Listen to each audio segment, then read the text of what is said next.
Okay. I started my dating journey in one of the hardest situations that you can imagine. I was starting on dating apps, which you might struggle with too. I had very limited time, and I was married to a very anxiously attached woman that I loved dearly. My junior high sweetheart, to be exact.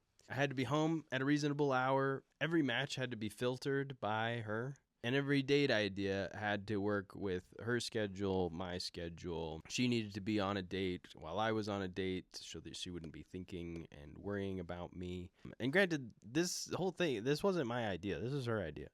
You would think that that would make dating impossible.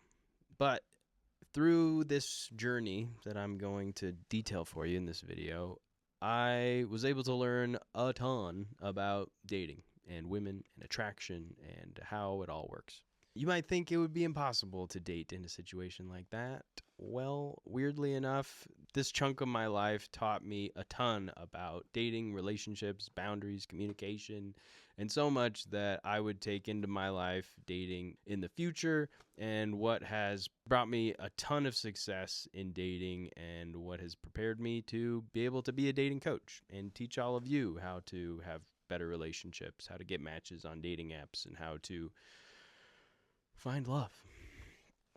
In this video, I'll share how I went from who would ever match with this married guy to the mistakes that I made, to the connections that I built, and all of these lessons that I learned that now help me and my clients to build attraction the right way and really get what they want out of dating.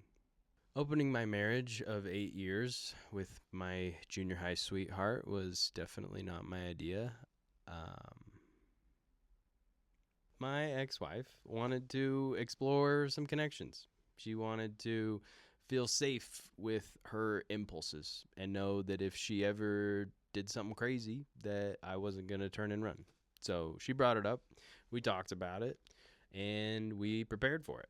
We really wanted to do things right, so we were responsible. We read a bunch of books about ethical non-monogamy, about safe sex, about communication, about boundaries. We communicated a lot about what we were expecting from each other. But I had no idea how hard dating would be in my situation. Picture this.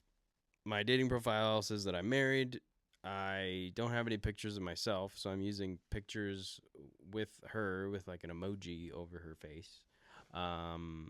I'm talking about what I think is attractive about me. I also had very limited time because I was prioritizing my marriage. And there was no time for like spontaneous sleepovers or anything.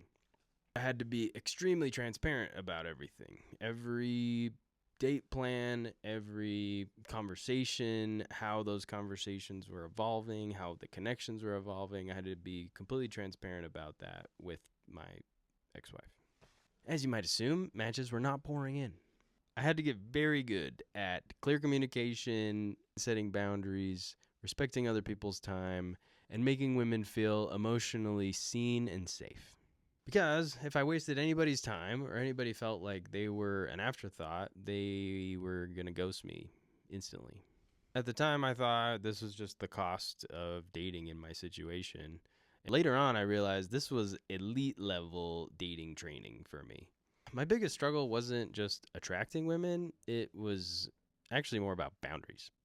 As a lifelong people pleaser, I would agree to boundaries with my wife and not fully understand them and then break them accidentally like an idiot. For example, one time I had a date planned. I ran it through her. She knew what was going on. The date got postponed an hour, and so I didn't get home till an hour later. Still a few hours before my wife was getting home from work. So I didn't think it was that big of a deal. But we had a boundary. The dates were only to last a certain amount of time. And so from her perspective, I had broken a boundary. And it felt like such a small thing. It was just an hour of time. But what I thought was a small breach of trust ended up being a huge crack in our relationship and would eventually lead to trust being lost and me learning a very important lesson. about relationships. A boundary is not about control, it's about emotional safety.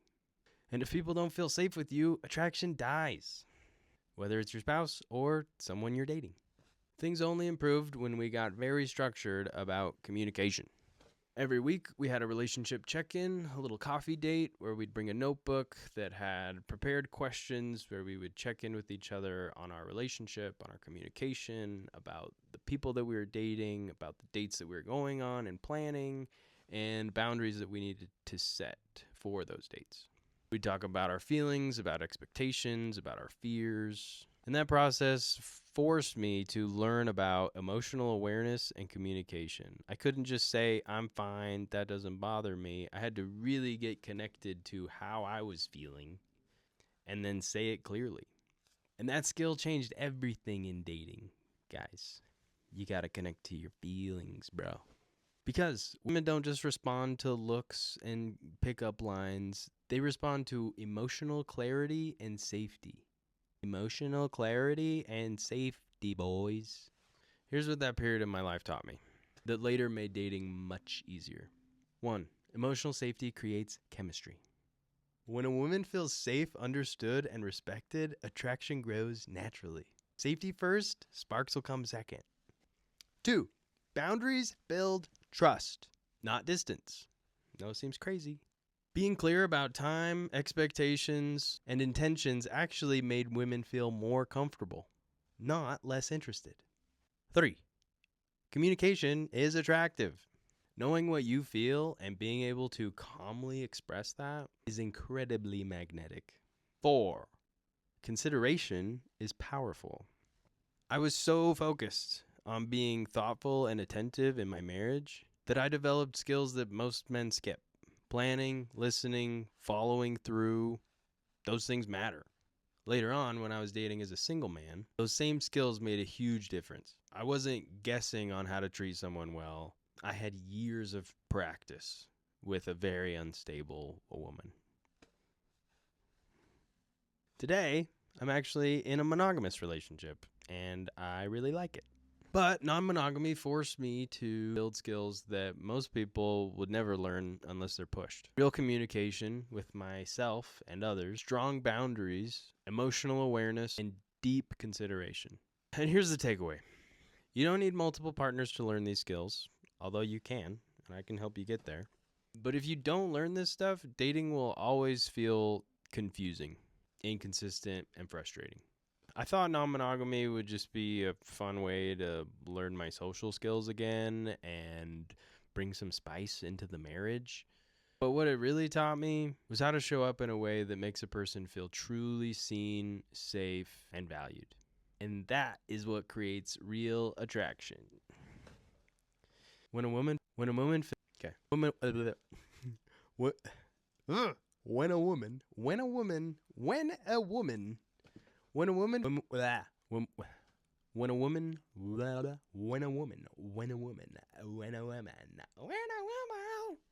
a man